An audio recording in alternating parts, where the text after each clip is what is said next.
es caballo desbocado. Hola, ¿qué tal? ¿Cómo están? Querida comunidad de Salud a Rienda Suelta, estoy súper contenta de poder ofrecer un capítulo más, y este capítulo va de uno de los temas que son de mi mayor interés, que es la alimentación. Pero vamos a llamarle a este capítulo Alimentación Real. ¿Qué te parece?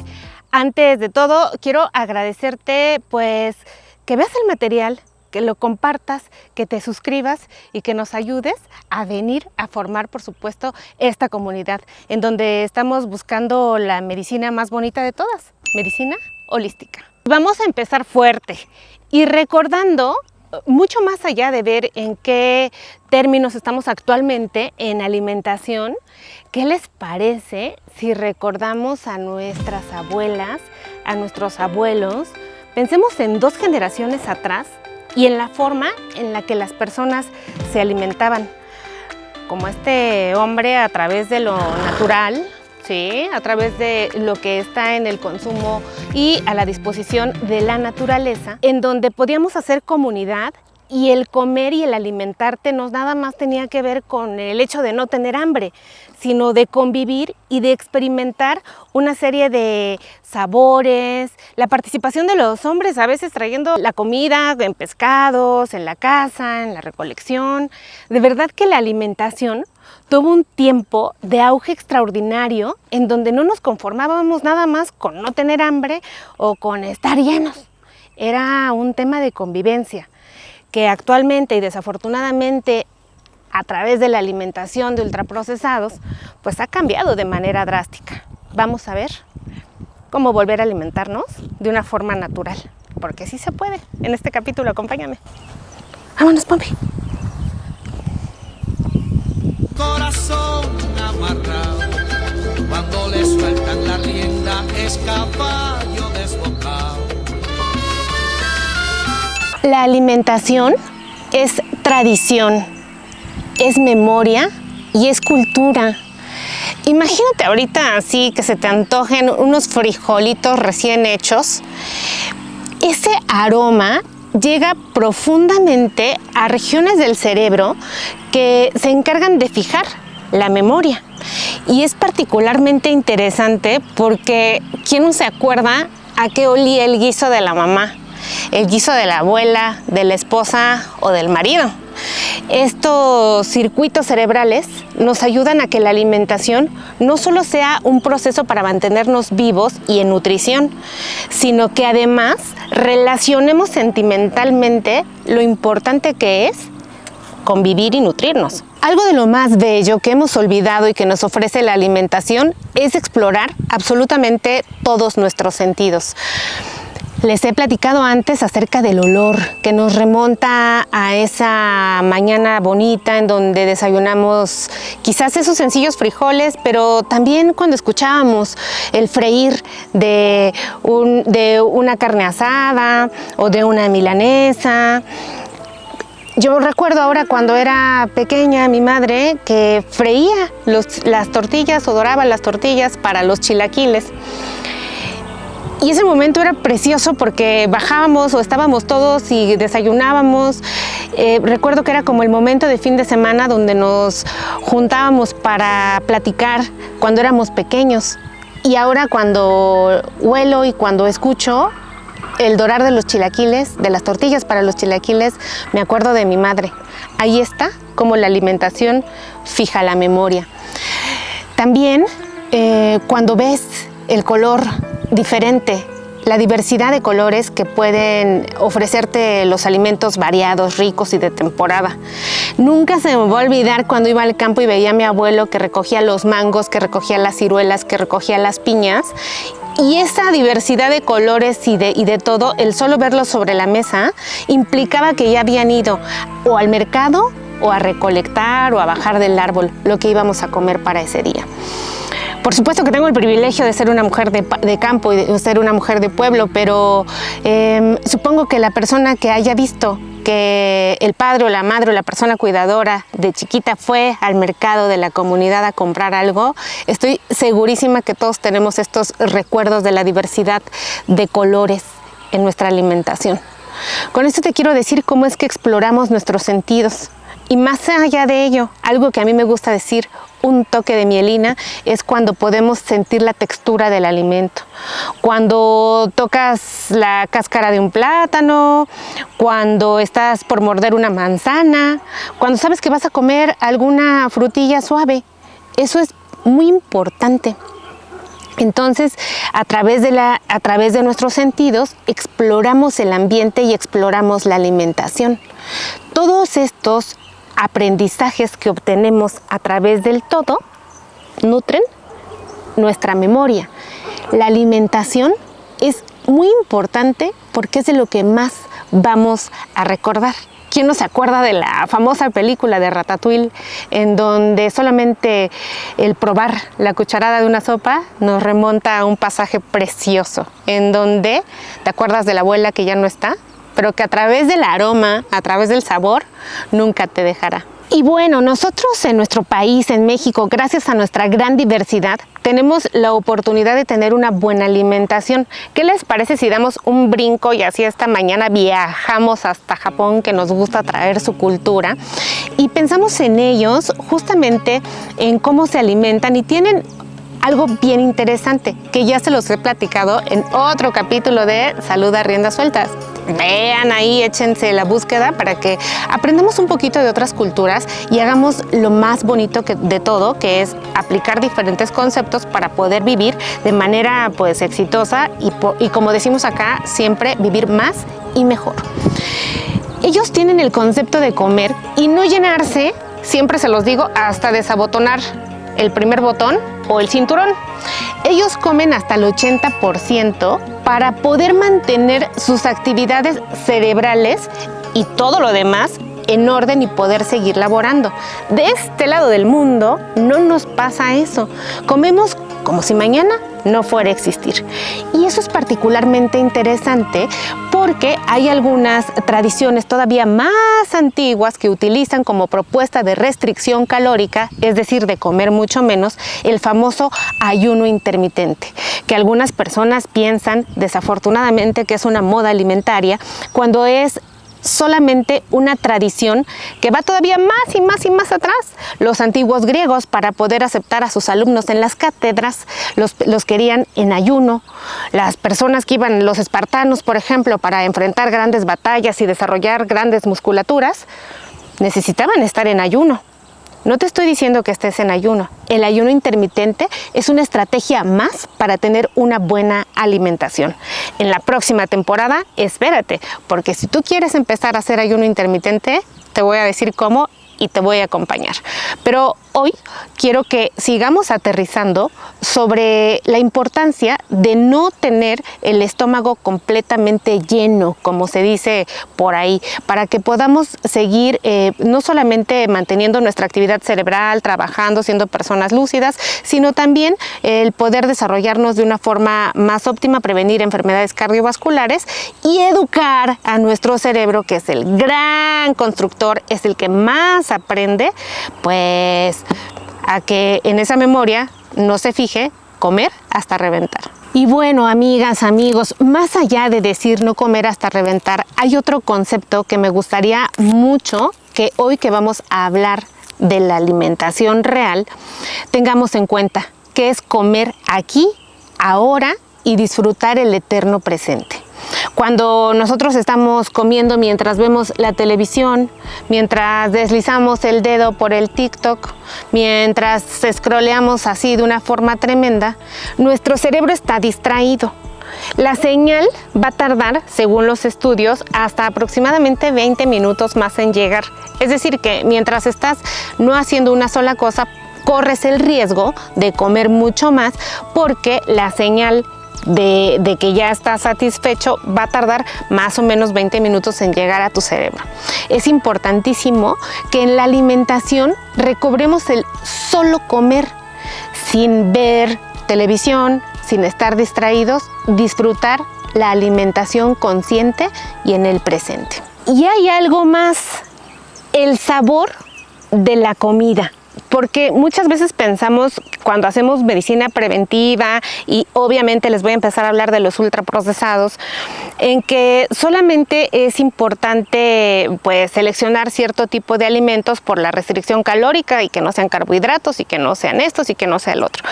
Pero hoy, ¿qué les parece si sobre la mesa ponemos el sabor de los alimentos? El sabor dulce en nuestro cuerpo estimulan la producción o la sobreproducción de insulina, por decirlo de una forma. Sabemos que la insulina es una hormona que hace contrarregulación con otra hormona importante que es la glucosa y que puede favorecer el comer cosas de sabor dulce a la larga, que este equilibrio entre la insulina y la glucosa se pierda y ya sabes, desarrolles alteraciones importantes como pueden ser diabetes, resistencia a la insulina o bien otras. Ahora pensemos en el lado opuesto, en el lado amargoso de las cosas, que muchas veces vienen ahí las verduras, pues algunas hierbitas verdes que podemos comer, que sí están favoreciendo alguna secreción importante en nuestros cuerpos. Me refiero estrictamente a enzimas digestivas, enzimas pancreáticas y bilis. Entonces es importante que nosotros sepamos que cada cosa que consumamos en la alimentación va a estar estimulando que nosotros liberemos o regulemos ciertas hormonas o hasta neurotransmisores. A ver, amigas, amigos de Salud a Rienda Suelta, aquí vamos a hablar de una forma transparente y honesta, y agárrense que ahí viene el gran engaño. Es importante que entendamos que hemos sido engañados para poder tomar una conciencia y rebelarnos. O sea, después de la Segunda Guerra Mundial viene un boom en la alimentación, viene un cambio absolutamente en todas las formas de vida de la población. Por supuesto que para podernos subir al barco y sobrevivir, adaptarnos a la evolución natural, empezamos a cambiar nuestra forma de consumo. Necesitábamos consumo rápido, barato, disponible. Por supuesto que te enferme a la larga, pero no solamente necesitábamos a la industria alimentaria que favoreciera este tipo de consumo. Necesitábamos una narrativa médica, científica, que legitimara, que le pusiera el sello de verídico y que dijera que la alimentación, que estaba sustentada en procesados, en azúcares y en grasas, pues era buena para la población. Y qué padrísimo, porque nos iba a ayudar a mejorar, a disminuir riesgos cardiovasculares, a muchas otras cosas más que están en el pasaje lúgubre, histórico y trágico de la medicina. Para muestra de este pasaje histórico lúgubre, está nada más que las décadas estas de los años 50 y 60, en donde las prestigiosas revistas médicas empiezan a publicar artículos a favor de la industria azucarera y se van en contra de las grasas. Entonces dicen que las grasas, o sea, ese fue el postulado con el que creció muchísima generación de médicos de todo el mundo, avalando, aprendiendo, sin razonar, sin pensar, sin cuestionar, porque ¿cómo vamos a cuestionar algo que está escrito en JAMA, en The Lancet, en Nature, en las Biblias de la medicina? Aprendimos a que las grasas, pues, eran las peores, y que es mejor comer azúcar. Claro. Ahora sabemos que el azúcar refuerza los sistemas de recompensa de adicción en nuestros cerebros hasta el punto de decir, ya no puedo parar, quiero más de esto, y mi voluntad quizás ya no sea la suficiente, sino la de la oferta en el mercado. Vuelvo a la lúgubre historia de la medicina, en donde empezamos a consumir y a legitimar este tipo de información, avalados por las revistas científicas, hasta que de pronto descubrimos que efectivamente sí, había un conflicto de interés. Y estamos hablando de personas y personajes que, ¿para qué decir? Porque ya dijimos que aquí no vamos a linchar a nadie, pero pues esta información venía de Harvard, esta información venía de gente importante que tomaba grandes decisiones. Ya saben dónde, con nuestros vecinos que nos han ayudado a tener este grave problema de salud pública y que al mismo tiempo pues esconden la mano. Es como si ellos no hubieran hecho nada. Bueno, sí me refiero a nuestros vecinos de Estados Unidos. Y el monstruo de la alimentación no se conformó con la población adulta, con las personas que medianamente se supone que tenemos la capacidad de elegir. No, fíjense que hay algo de lo que más me enoja, pero de lo que también quiero informarles a ustedes para que me ayuden a abrir conciencia. Y me refiero a nuestras infancias, lo que está sucediendo a través de la introducción de fórmulas lácteas a las infancias muy por encima de la lactancia materna, el superpoder que tienen las madres cuando acaban de tener hijos, porque es todo un concepto el que está alrededor de la lactancia materna. Y aquí va una de las cosas que más me duele, me lastima y que de verdad estoy suplicando que esto cambie y por supuesto pidiéndote ayuda para que suceda. Y me refiero a la lactancia materna y cómo este tipo de alimentación no solamente se quedó ahí en las personas que teníamos la capacidad de decidir qué comer, por decir que la tenemos y que no una parte inconsciente ya domesticada por todo un sistema nos está diciendo cómo alimentarnos. Vamos a pensar que de manera libre y de manera consciente nosotros estamos eligiendo nuestra alimentación. Pero están atentando y estuvieron atentando desde entonces contra las infancias, de tal forma que en México las infancias menores de 6 meses, solamente el 34% recibe lactancia materna y el 43% de infancias menores de 1 año ya consumen fórmula infantil. Si la Organización Mundial de la Salud nos invita a que la lactancia sea por lo menos de 2 años, pónganse a ver el panorama que tenemos en México. Parece grave. Esto no ocurre de la nada, o sea, no es como que de repente se nos haya ocurrido ofrecerle a las infancias la fórmula láctea. Según la UNICEF, 8 de cada 10 personas están expuestas al terrible marketing digital o el neuromarketing en todas sus presentaciones. Y más o menos 8 de cada 10 personas ya recibieron información de que la fórmula láctea puede ser mejor. Hay consideraciones importantísimas para las mujeres, como la leche que estoy formando no es de buena calidad o no va a nutrir. Y lo que estás formando después de 6 meses ya no sirve, al bebé ya no le sirve. Entre eso y muchas otras cosas favorecen pues que las mujeres dejen de lactar, sin mencionar que vivimos en una sociedad en donde no somos amables para estimular la lactancia materna.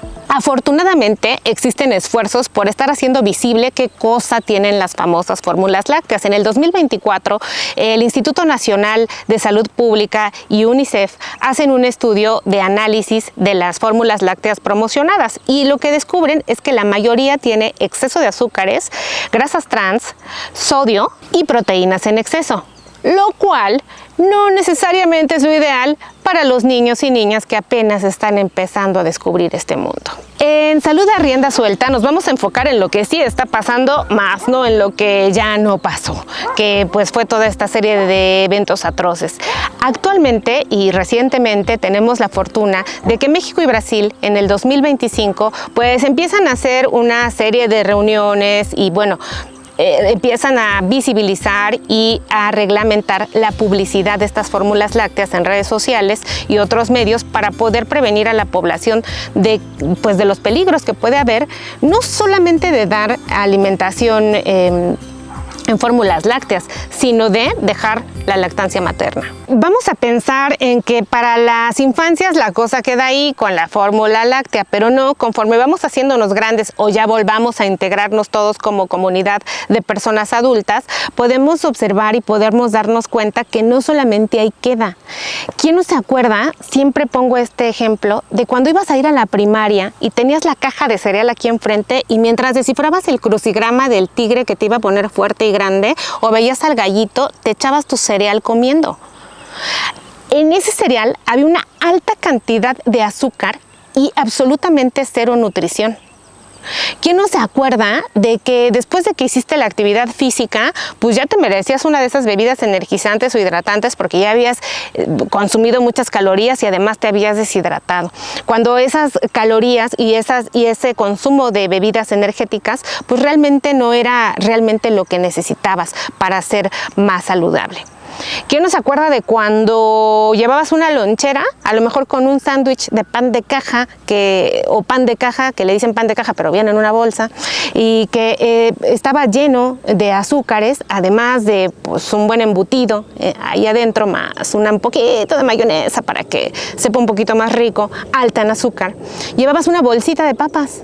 Piensa en lo que dijimos al principio de este podcast, en ese sonido, en ese crujido cuando se destapa la bolsa.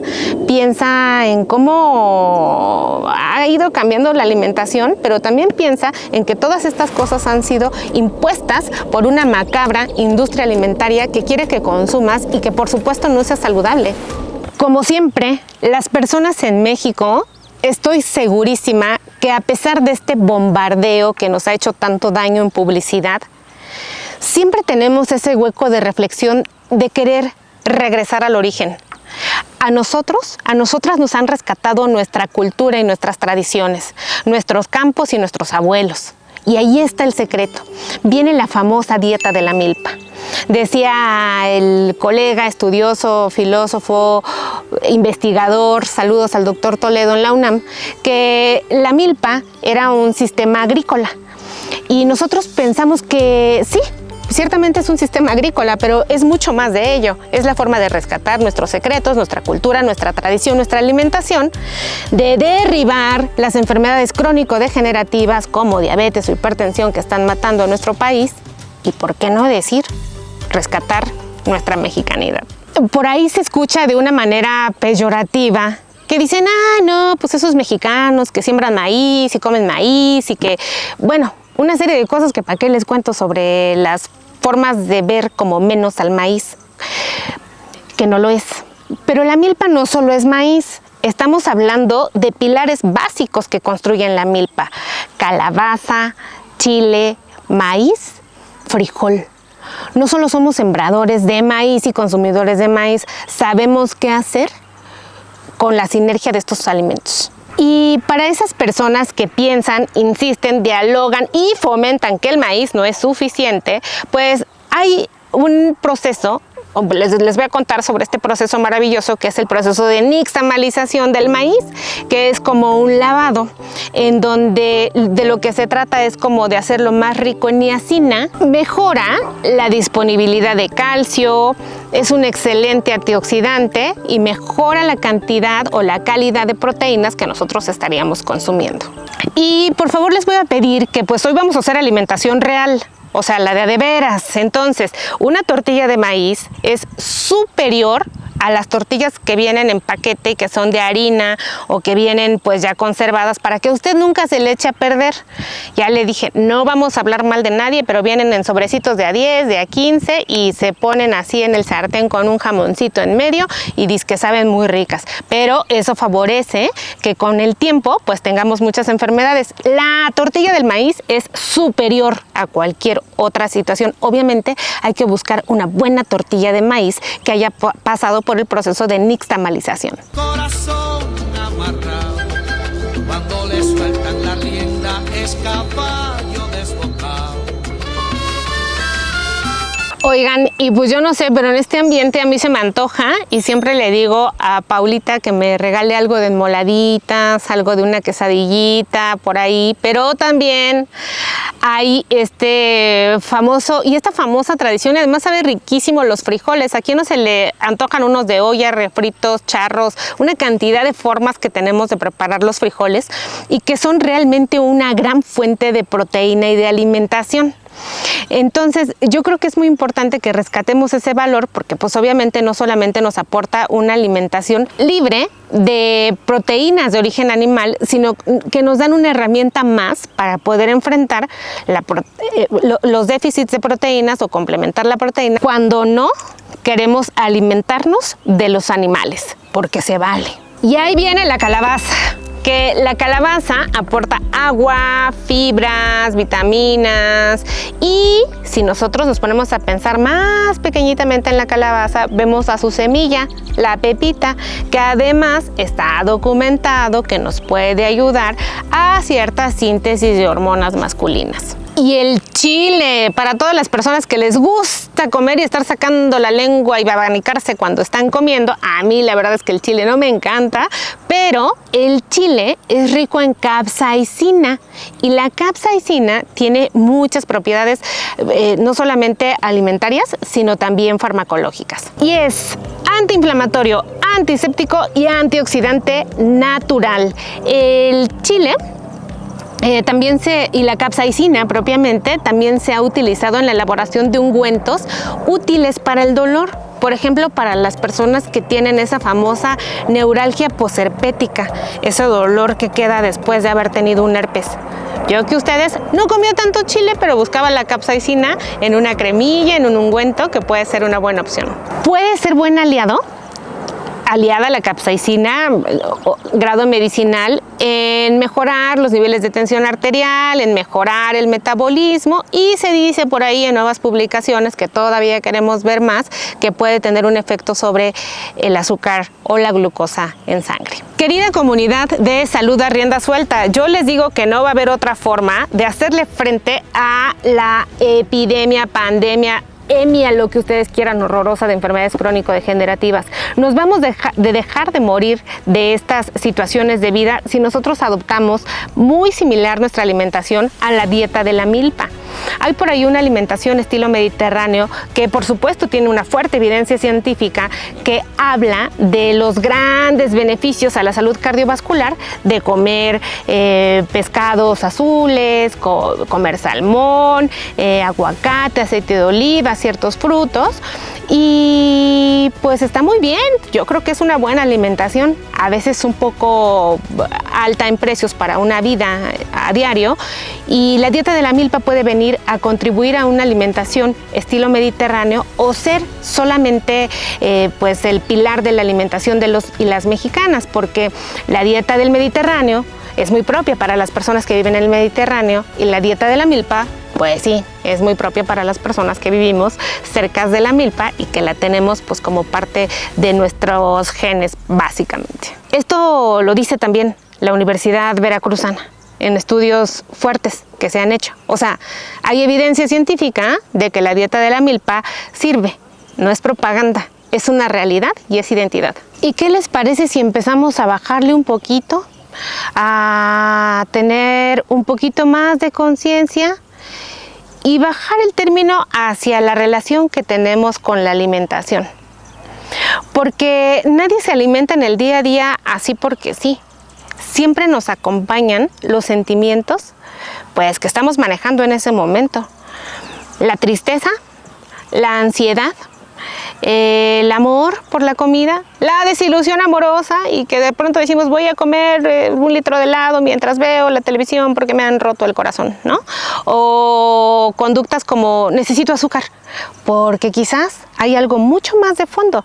Nadie come solamente en un vacío, comemos, y es importantísima la implicación del sentimiento que tenemos mientras nos alimentamos, pues para poder aprovecharla, distribuirla y otras cosas. También existen numerosos estudios que hablan acerca de la alimentación emocional. O sea, justamente esto que les decía, el cuadro típico de desilusión amorosa, pero también el de estrés crónico, la insatisfacción por el solo hecho de estar insatisfecho, por el trabajo, por la pareja, pues qué sé yo, el número de situaciones que nos acompañan en la alimentación. Hay estudios que muestran que nuestro cerebro, ante tener ese vacío del afecto, del apapacho, por decirlo de alguna forma, lo trasladan hacia el lado de la alimentación, y lo que la gente prefiere no es estar deprimido y diciendo oh, tráigame una orden de brócoli por favor, hey mesero, unas zanahorias, hey tráigame una ensalada. Los estudios y nuestra vida, usted no me dejará mentir, es que preferimos alimentos ultraprocesados y preferimos alimentos ricos en azúcares para sentir pues ese dulce, ese apapacho que todas las personas legítimamente queremos traer pues de donde venga. Está dura la cosa, ¿no? Yo acá los abrazo, mejor vénganse para acá, a Salud a Rienda Suelta. Como estamos hablando de la alimentación que sí es real, ¿qué les parece si platicamos de lo que el alimento que nosotros ofrecemos al día a día le hace a nuestro cerebro. Y podemos pensar en una infinidad de circunstancias, pero me gustaría aterrizar en que un cerebro que es alimentado con ultraprocesados y un exceso de azúcares es un cerebro que se va a hacer lento, que va a perder la capacidad de respuesta, que va a derribar la barrera de omegas que nos ayuda muchísimo para tener un cerebro saludable, y vamos a tener tendencia, solamente por la alimentación, a tener trastornos de conducta como pueden ser ansiedad, depresión, trastornos del sueño, derivados de una alimentación que está intoxicando todos los días a nuestro cerebro. Así que deja de destaparle a la bolsa de papitas o de servirte la soda que hace espuma y que te está haciendo daño todos los días. Oigan, y ahora vamos a bajar, ya hablamos del cerebro, ¿qué les parece si vemos qué onda con el segundo cerebro y la alimentación ultraprocesada? Para todas las personas que están diciendo que viven con colitis, que siempre se les inflama la pancita, que pues dicen no es gordura, es inflamación. Ahí está, esto es para ti. Pues resulta que cuando tú le ofreces a tu diversidad de microorganismos, a tu microbiota, esta diversidad de alimentos procesados, lo que vas a favorecer es darle de comer a las bacterias que están produciéndote un efecto inflamatorio, y estás descuidando a las bacterias, digamos, buenas, que te ofrecen un efecto antiinflamatorio. Esto es súper importante porque ya lo vimos en un capítulo anterior.